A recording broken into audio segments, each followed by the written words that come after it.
Jangan pernah datang ke TPU Jeruk Purut dalam jumlah ganjil jika kalian tidak ingin pulang dengan satu anggota tambahan yang tak kasat mata. Di balik rimbunnya pohon Kamboja tua, ada seorang pencari yang tak pernah menemukan tempat istirahatnya. Dia tidak datang dengan teriakan, melainkan dengan bunyi lonceng yang samar dan langkah seekor anjing hitam bermata merah. Pastur itu membawa kepalanya sendiri di satu tangan, dan sebuah lentera kuno di tangan lainnya, mencari nisan tanpa nama yang telah hilang ditelan waktu. Jika kalian mendengar suara dentingan besi di tengah malam yang sunyi, dan tiba-tiba seekor anjing hitam melintas di depan langkahmu, berhenti. Karena jika kau terus melangkah hingga hitungan ketujuh, kau akan melihat apa yang seharusnya tetap terkubur dalam sejarah kelam tahun 1986. Sebelum kita masuk ke bagian di mana Dika menyadari bahwa jumlah orang di dalam rekaman videonya tiba-tiba bertambah satu, coba kalian hitung berapa banyak orang yang ada di ruangan kalian sekarang. Pastikan jumlahnya tidak ganjil. Tulis di kolom komentar, beristirahatlah dengan tenang, agar energi negatif dari tempat ini tidak mengikuti kalian. Klik subscribe di Kisah Alam Sebelah, karena malam ini kita akan melewati batas antara yang hidup dan yang mati. Mari kita mulai bab 1. Jakarta Selatan tidak pernah benar-benar tidur, namun di TPU Jeruk Purut, waktu seolah-olah berhenti berputar tepat saat matahari terbenam di balik deretan gedung pencakar langit. Udara malam itu terasa sangat lembab, khas Jakarta yang pengap. Namun begitu kaki Dika melintasi gerbang besi tua pemakaman tersebut, sebuah hawa dingin yang ganjil langsung menyergap tengkuknya. Dika adalah tipe pemuda modern yang memuja logika dan data. Baginya, hantu hanyalah residu elektromagnetik atau sekedar proyeksi ketakutan dari otak yang kekurangan oksigen. Sebagai pemilik kanal Kisah Alam Sebelah, ia merasa perlu memberikan konten yang lebih nyata kepada para pengikutnya. Malam ini, ia datang sendirian, sebuah tindakan yang dianggap terlarang oleh warga sekitar jika ingin mengunjungi makam ini di atas jam 12 malam. Langkah sepatu bot Dika berderak di atas kerikil dan tanah yang mulai basah oleh embun malam. Di tangan kirinya, ia memegang kamera mirrorless dengan stabilizer yang canggih, sementara tangan kanannya memegang lampu LED berkekuatan tinggi yang ia arahkan ke deretan nisan-nisan tua yang berjajar rapi. Bau bunga Kamboja yang sudah layu bercampur dengan bau tanah makam yang baru saja digali di bagian selatan pemakaman menciptakan aroma yang sangat khas, aroma yang memicu insting purba manusia untuk segera lari. Namun Dika justru semakin masuk ke dalamnya. Ia mengarahkan kameranya ke arah pepohonan besar yang dahannya menjuntai seperti tangan-tangan kurus yang mencoba menggapai langit. Oke guys, sekarang gue sudah ada di tengah TPU Jeruk Purut. Seperti yang kalian tahu, mitosnya di sini nggak boleh datang dalam jumlah ganjil. Dan malam ini, gue sendirian. Kita lihat apa yang terjadi. Bisiknya ke arah mikrofon, suaranya terdengar sangat kecil di tengah keheningan yang mencekam. Dika mulai melakukan ritual yang banyak dibicarakan di forum-forum mistis, berjalan mengelilingi area makam tua sebanyak 7 kali. Pada putaran pertama, semuanya terasa normal. Ia masih bisa mendengar suara klakson kendaraan yang sayup-sayup dari jalan raya di luar tembok pemakaman. Namun, memasuki putaran ketiga, suara kota itu mendadak hilang total. Keheningan yang menyelimuti tempat itu menjadi sangat pekat, seolah-olah ia baru saja masuk ke dalam sebuah ruang kedap suara yang sangat besar. Dika memeriksa pengaturan audionya, mengira mikrofonnya mati. Namun jarum indikator suara di kameranya justru menunjukkan aktivitas yang aneh, sebuah frekuensi rendah yang terus-menerus berdenyut, mirip seperti detak jantung yang sangat lambat. Di putaran kelima, bau melati yang sangat kuat mulai muncul secara tiba-tiba, menutupi bau tanah yang tadi ia rasakan. Bau melati itu bukan harum yang menenangkan, melainkan harum yang sangat menyengat hingga membuat matanya perih. Dika berhenti sejenak. Ia merasakan ada seseorang yang sedang berdiri tepat di belakangnya.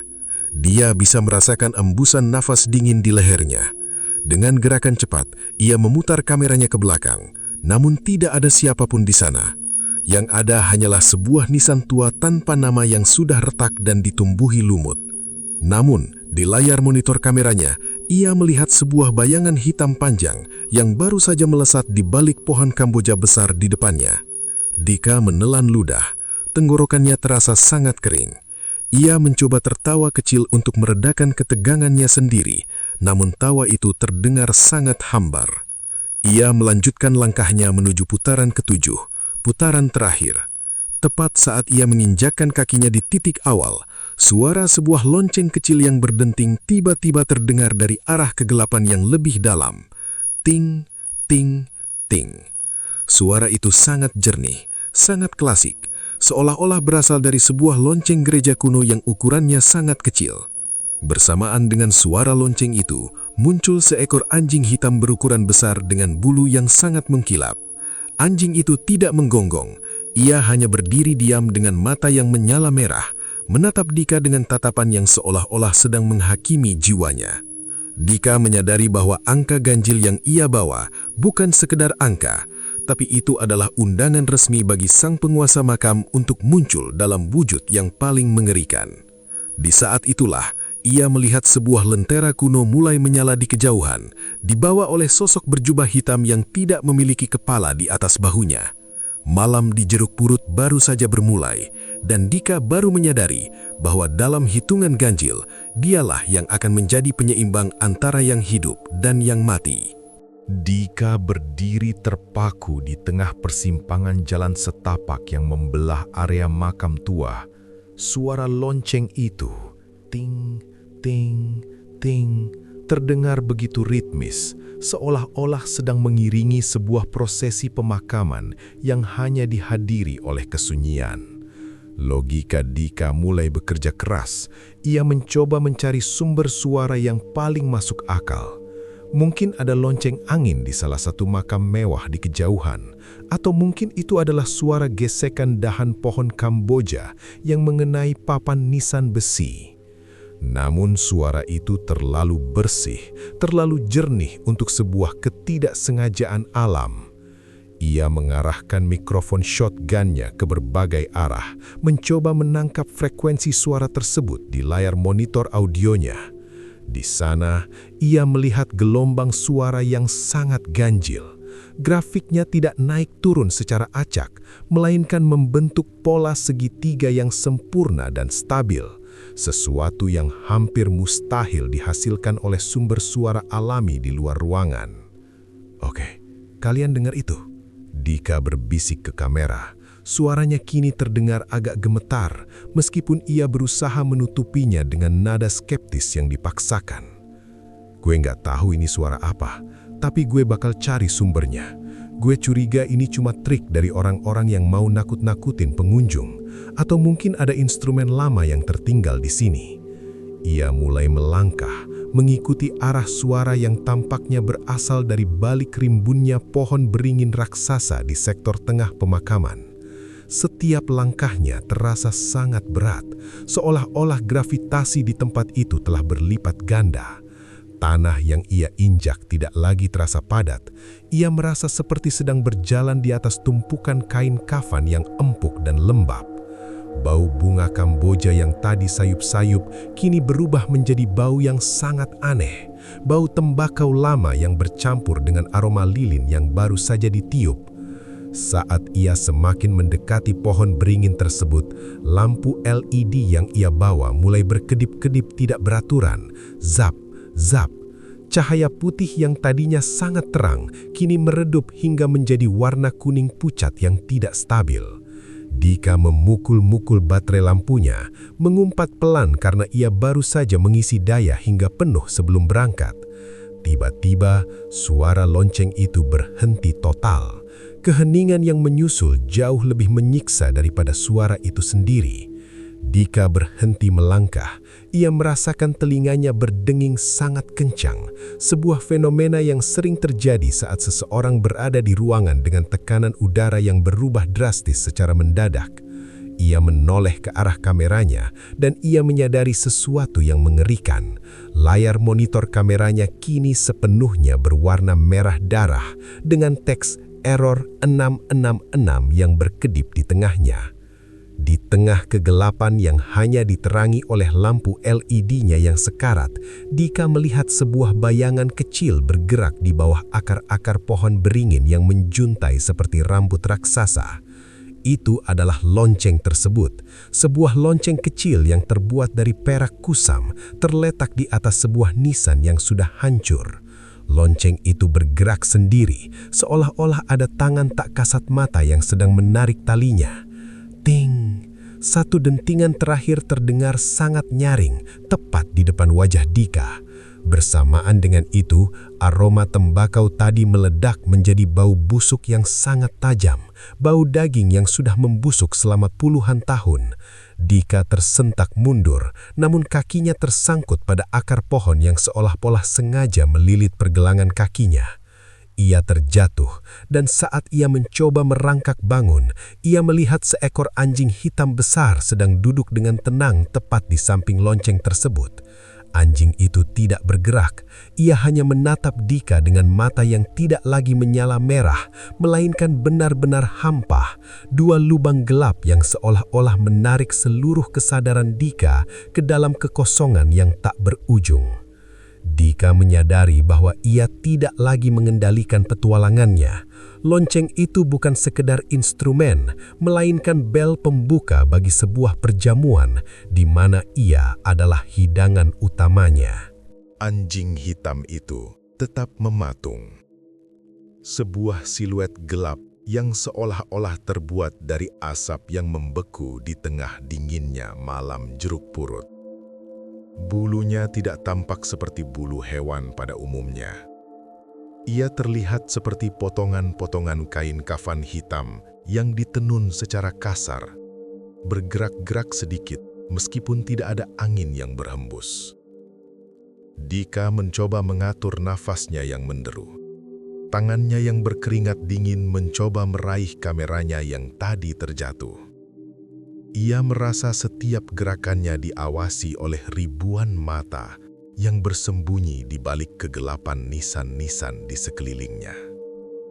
Anjing itu tiba-tiba berdiri. Tubuhnya sangat besar, hampir setinggi pinggang Dika. Ia mengeluarkan suara geraman yang sangat rendah. Sebuah suara yang tidak keluar dari mulutnya, melainkan seolah-olah bergema dari dalam tanah yang diinjak Dika.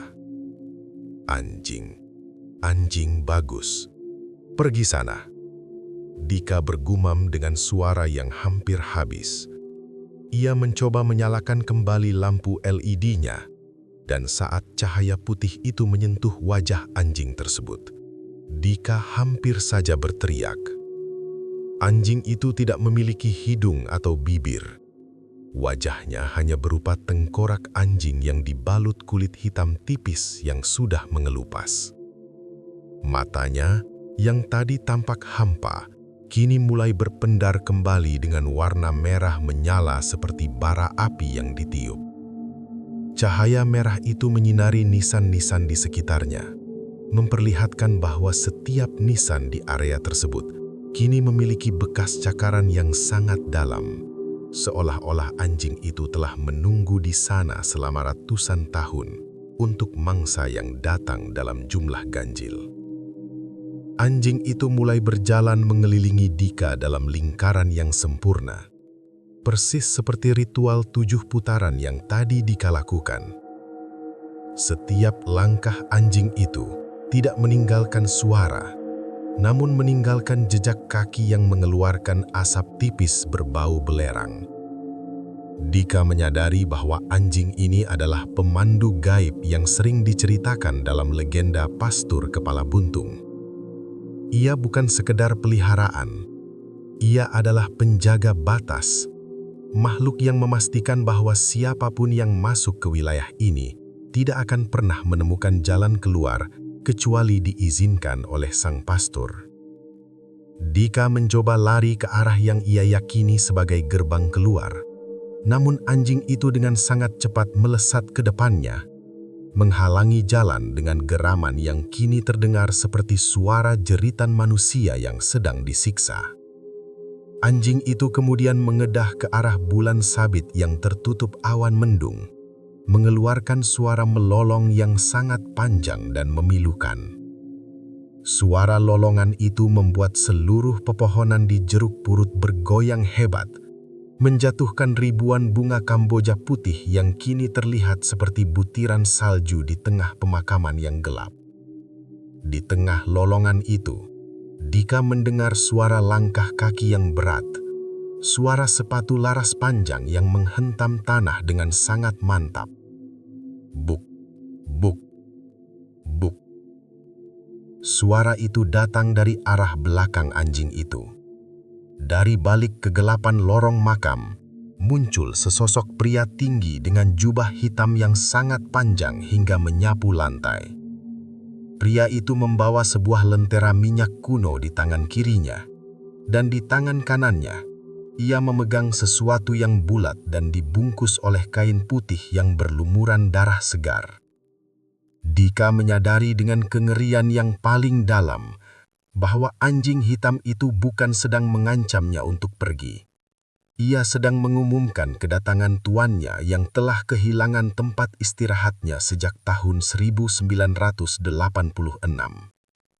Anjing itu menoleh ke arah sosok berjubah tersebut, lalu menundukkan kepalanya, memberikan jalan bagi sang pastur untuk mendekati Dika, yang kini sudah tidak bisa lagi membedakan antara realitas dan mimpi buruk yang sedang melilit jiwanya. Dika merangkak mundur hingga punggungnya menghantam nisan marmer yang sangat dingin.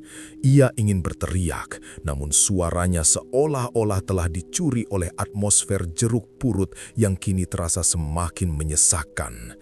Di depannya, sosok berjubah hitam itu berdiri dengan angkuh. Jubahnya tidak tertiup angin. Ia jatuh lurus seolah-olah terbuat dari lempengan logam yang berat. Lentera minyak yang dibawanya mengeluarkan cahaya biru pucat yang tidak memberikan kehangatan sedikit pun, justru seolah-olah menyerap suhu panas dari tubuh Dika. Dan yang paling mengerikan adalah bagian di atas bahu sosok tersebut. Tidak ada leher, tidak ada wajah, tidak ada ekspresi.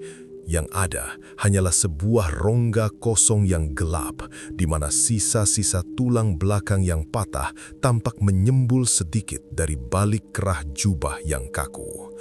Sosok itu, sang pastur kepala buntung, perlahan-lahan mengangkat tangan kanannya yang memegang bungkusan kain putih tersebut.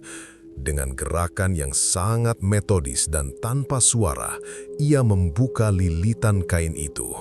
Dika memejamkan mata, namun ia tidak bisa menahan rasa penasarannya yang dipicu oleh kengerian.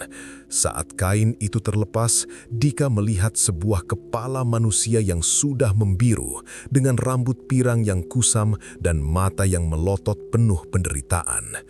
Kepala itu bukan kepala yang membusuk, ia tampak seolah-olah baru saja dipisahkan dari tubuhnya beberapa menit yang lalu. Darah segar masih menetes dari pangkal leher yang terputus, membasahi jubah hitam sang pastur dan meninggalkan noda merah yang berpendar di bawah cahaya lentera biru. "Kau mencariku?" Suara itu muncul secara telepatis di dalam otak Dika, sebuah suara yang terdengar seperti gesekan dua batu nisan yang berat. Dika menggelengkan kepalanya dengan histeris, air mata mulai mengalir di pipinya. "Enggak, saya mau pulang, maafkan saya," bisik Dika dengan suara yang parau. Sosok tanpa kepala itu tidak menanggapi permohonan Dika. Ia justru melangkah lebih dekat. Setiap hentakan sepatunya membuat tanah di bawah kaki Dika bergetar dan mengeluarkan uap hitam. Anjing hitam bermata merah itu kini duduk di samping tuannya. Lidahnya yang hitam panjang menjilat-jilat udara, seolah-olah sedang mencicipi rasa takut yang terpancar dari tubuh Dika. Lentera biru itu kini diangkat tinggi-tinggi oleh sang pastur, menyinari area pemakaman yang lebih luas. Dika melihat bahwa nisan-nisan di sekelilingnya kini telah berubah wujud. Nama-nama yang tertulis di sana bukan lagi nama-nama orang yang sudah meninggal secara normal, melainkan deretan nama keluarganya sendiri, termasuk namanya. Dika, 1996-2026.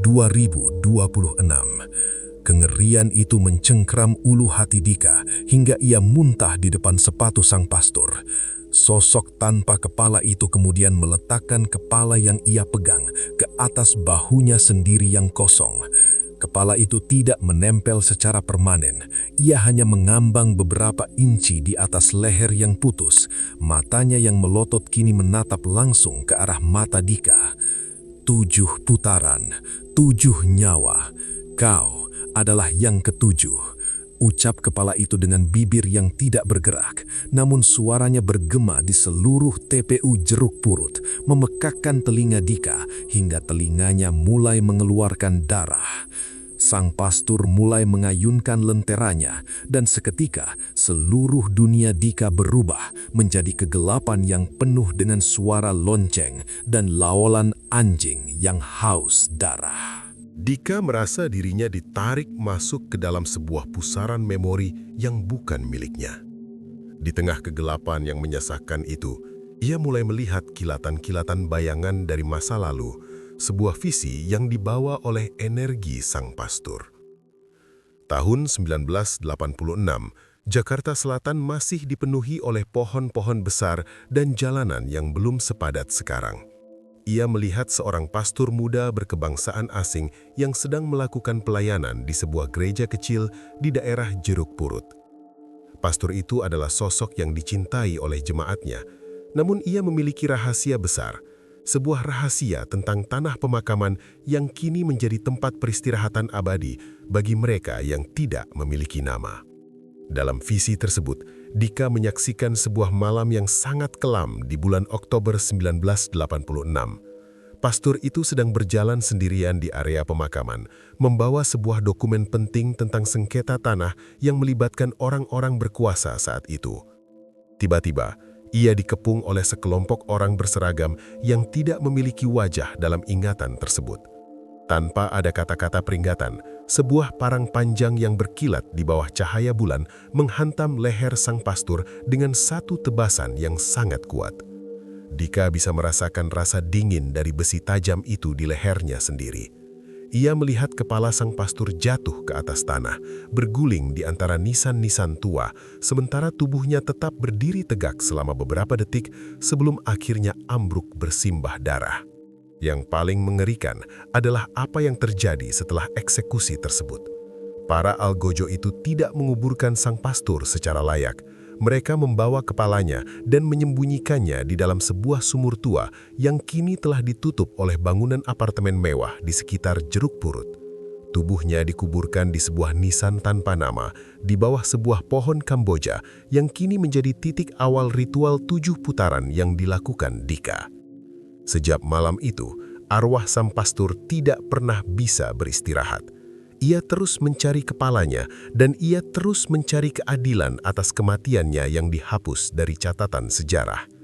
Lonceng yang terdengar setiap malam adalah suara detak jantungnya yang masih tertinggal di dunia manusia, dan anjing hitam itu adalah perwujudan dari rasa dendam dan kesepian yang ia rasakan selama puluhan tahun. Kau membawaku kembali ke sini, kau yang membangkitkan rasa sakit ini. Suara sang pastor bergema lagi di kepala Dika, kali ini dengan nada yang lebih marah dan penuh kesakitan. Dika kini menyadari mengapa angka ganjil sangat dilarang. Angka ganjil adalah simbol dari sesuatu yang tidak lengkap, sesuatu yang sedang mencari pasangannya. Kedatangan Dika yang sendirian telah memberikan energi bagi sang pastor untuk mencoba menyatukan kembali identitasnya yang telah dipenggal. Visi itu berakhir dengan gambaran pastor tersebut sedang berdiri di depan makam Dika yang kosong di masa depan, seolah-olah sedang menyiapkan tempat bagi nyawa baru untuk menggantikannya menjaga rahasia 1986 tersebut. Dika tersentak kembali ke realitas. Ia menemukan dirinya masih berlutut di depan sang pastor kepala buntung yang kini lenteranya menyala lebih terang, siap mengakhiri ritual 7 putaran dengan nyawa Dika sebagai tumbal penutupnya. Dika mencoba bangkit, Namun ia menyadari bahwa seluruh tubuhnya kini telah dililit oleh akar-akar pohon Kamboja yang merayap dari bawah tanah seperti tentakel makhluk laut yang lapar. Ia tidak bisa menggerakkan kaki ataupun tangannya. Sang pastur kepala buntung melangkah mendekat, sepatu laras panjangnya menghancurkan nisan-nisan kecil di sekitarnya, seolah-olah itu hanya terbuat dari biskuit kering. Anjing hitam itu kini berdiri tepat di depan wajah Dika. Uap panas dari napasnya yang berbau belerang menerpa kulit Dika hingga terasa perih.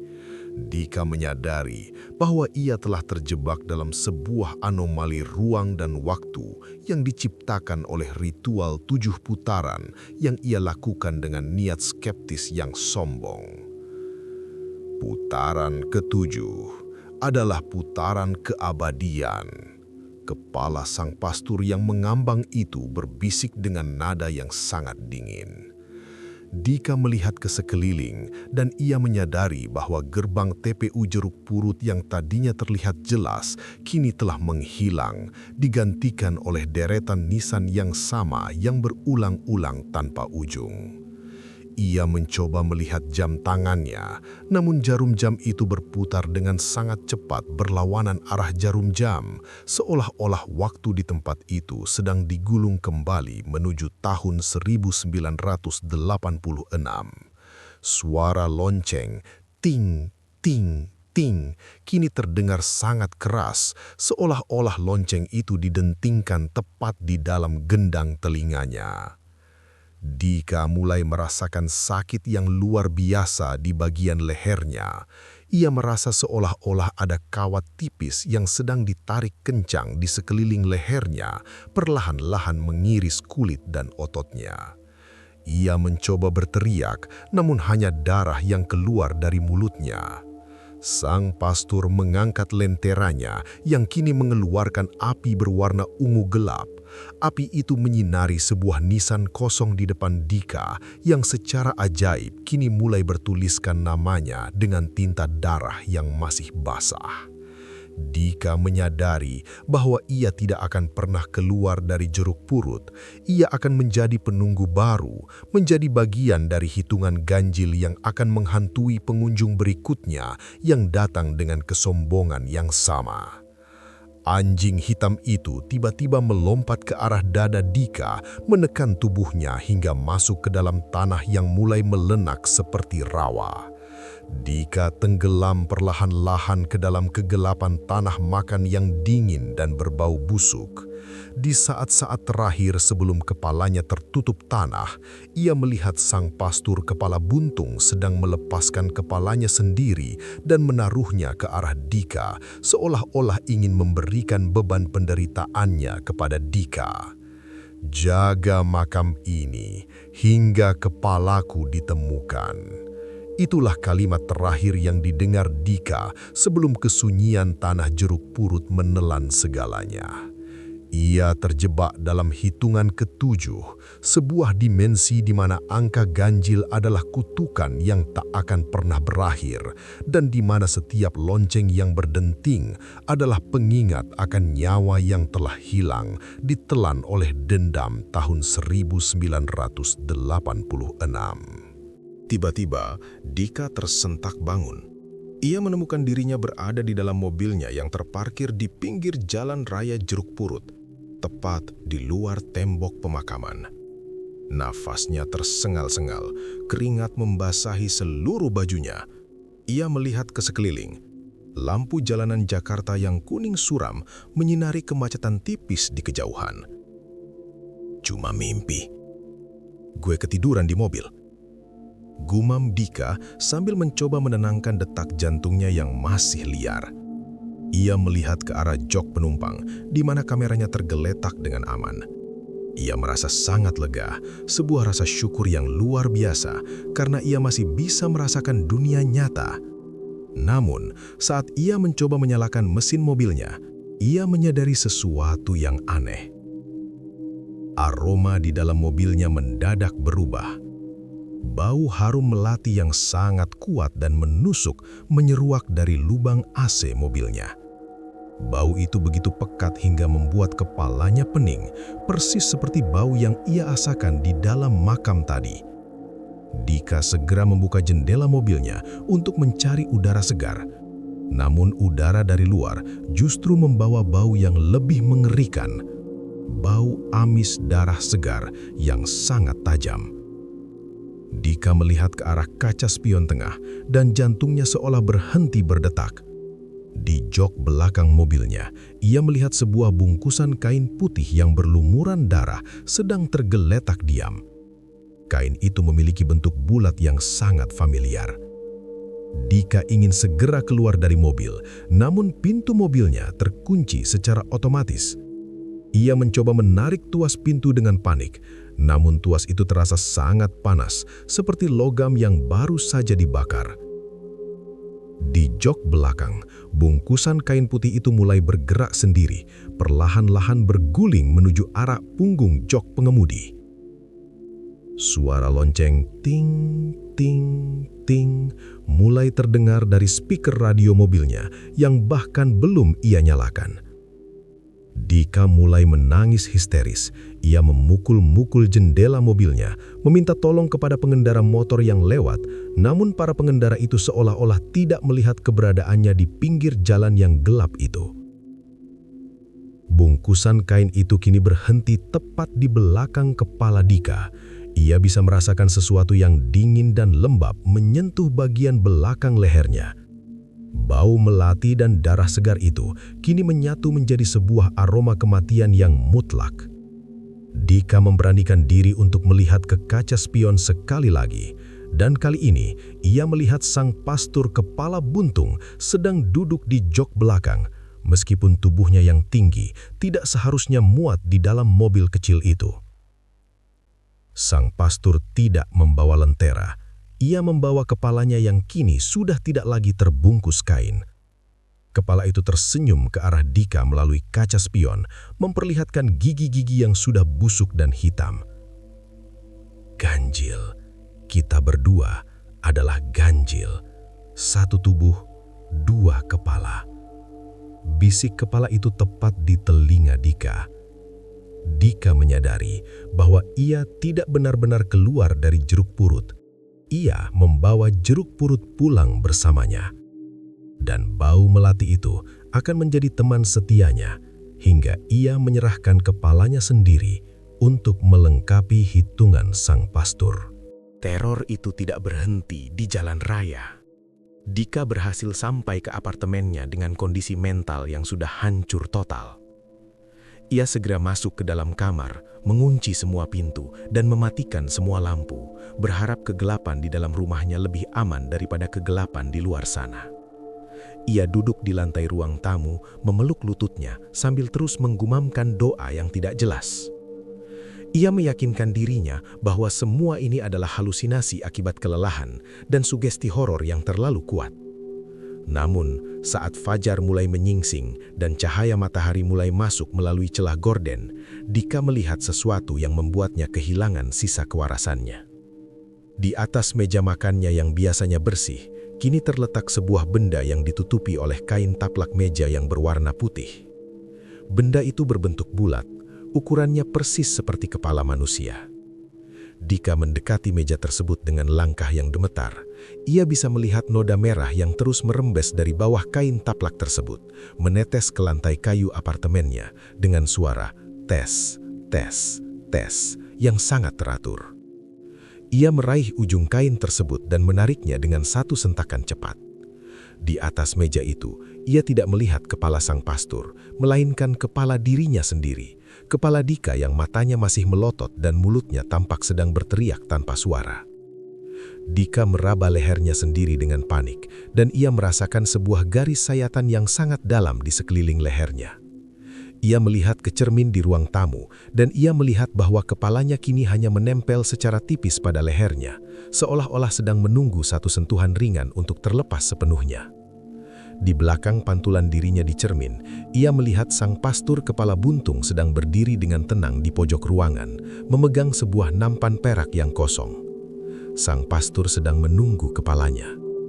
Anjing hitam bermata merah itu duduk di bawah kaki sang pastur, menjilat-jilat darah yang menetes dari leher Dika yang mulai terbuka. Pencarian sudah berakhir. Suara itu bergema di seluruh apartemen Dika. Dika jatuh berlutut. Ia merasakan kepalanya mulai miring ke samping. Beratnya tidak lagi bisa ditahan oleh tulang lehernya yang sudah hancur.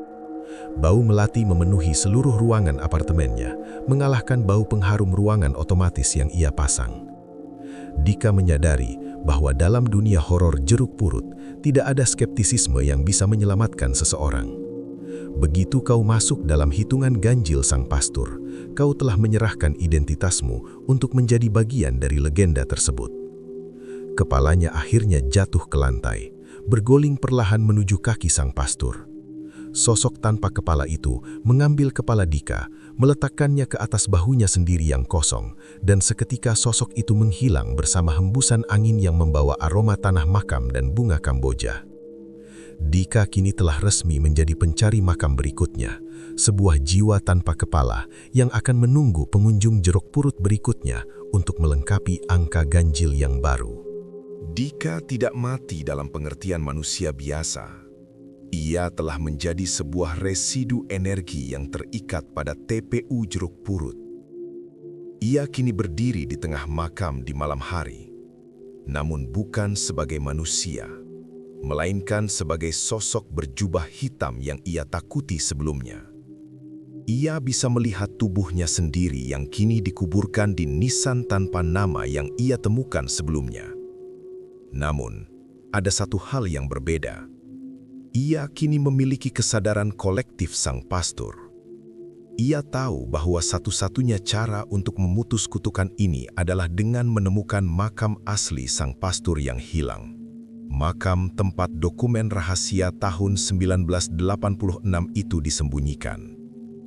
Dika, dengan jubah hitam yang terasa sangat berat, mulai menyusuri setiap inci TPU jeruk purut.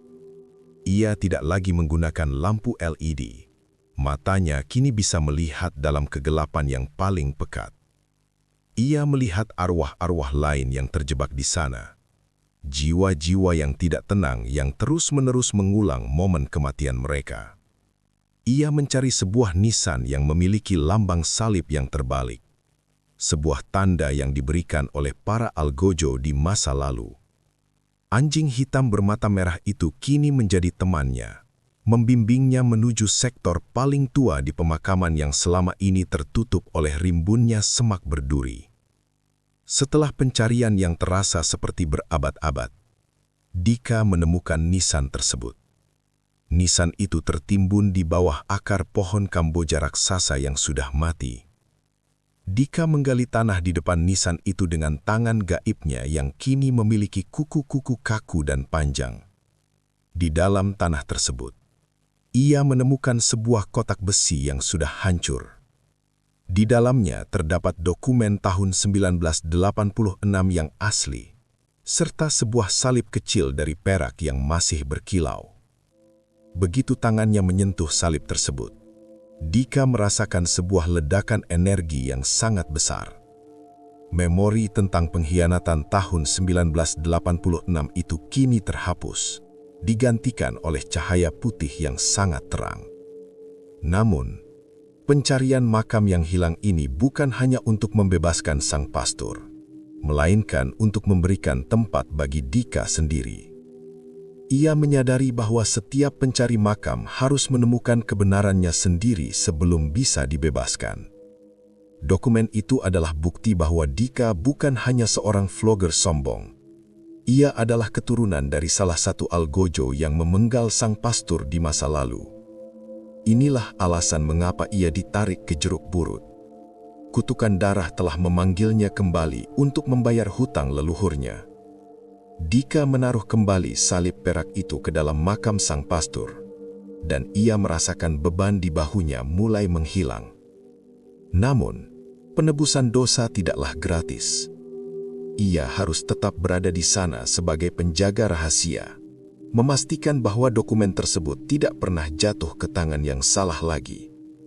hingga ada seseorang yang benar-benar berhati tulus datang untuk memutus rantai dendam tahun 1986 secara permanen. Malam di TPU Jeruk Purut kini terasa sedikit berbeda. Meskipun aura horornya masih sangat kuat, namun rasa amarah yang mencekam itu telah berubah menjadi sebuah melankoli yang tenang. Dika, sang penjaga baru, kini sering terlihat oleh para pencari nyali yang berani datang di malam hari. Namun, ia tidak lagi mengejar mereka dengan dendam. Ia hanya muncul sebagai sosok tinggi pembawa lentera biru yang memberikan peringatan agar mereka tidak melampaui batas yang sudah ditentukan oleh alam gaib. Anjing hitam bermata merah itu tetap setia di sampingnya, menjadi pengingat akan batas antara hidup dan mati yang sangat tipis. Suatu malam, seorang pemuda vlogger lain datang ke Jeruk Purut dengan peralatan yang lebih canggih dari yang pernah dimiliki Dika. Pemuda itu membawa tantangan yang sama, angka ganjil dan 7 putaran. Dika melihat pemuda itu dari balik pohon Kamboja tua. Ia melihat kesombongan yang sama di mata pemuda tersebut. Dika ingin menghentikannya, namun ia tahu bahwa setiap orang harus menempuh pencariannya sendiri. Ia hanya mendentangkan lonceng kecilnya sekali. Ting! Sebuah peringatan lembut agar pemuda itu segera kembali ke rumahnya sebelum hitungan ke-7 dimulai. Namun, pemuda itu hanya tertawa dan terus melangkah. Dika menghembuskan napas dingin. Ia mengangkat lenteranya dan mulai berjalan menjauh ke arah sektor makam tua. Ia tahu apa yang akan terjadi selanjutnya. Lonceng terakhir telah dibunyikan, dan Jeruk Purut akan selalu memiliki cara untuk menjaga rahasianya. Baginya, pencarian telah berakhir. Namun bagi dunia luar, legenda pastur kepala buntung akan terus hidup, diperbaharui oleh jiwa-jiwa baru yang terjebak dalam angka ganjil. Ia menatap ke arah gerbang makam yang kini tampak jauh, menyadari bahwa ia telah menjadi bagian dari sejarah Jakarta Selatan yang gelap. Ia adalah Dika, sang pencari makam yang kini telah menemukan makamnya sendiri. Dan ia akan tetap di sana, menjaga lonceng itu agar tidak pernah berhenti berdenting selama dendam tahun 1986 belum sepenuhnya terlupakan oleh waktu. Dunia di atas sana terus berputar. Gedung-gedung apartemen mewah terus dibangun di sekitar Jeruk Purut. Namun di bawah bayangan pohon Kamboja, waktu tetap membeku di tahun 1986. Dika memadamkan lenteranya saat cahaya fajar pertama mulai menyentuh pucuk-pucuk pohon Kamboja. Ia menghilang ke dalam tanah, menyatu kembali dengan akar-akar yang menjaganya. TPU Jeruk Purut kembali sunyi, menanti malam berikutnya saat lonceng akan kembali berdenting, memanggil para pencari nyali untuk masuk ke dalam sebuah perjamuan ganjil yang tak akan pernah mereka lupakan seumur hidup mereka atau seumur kematian mereka.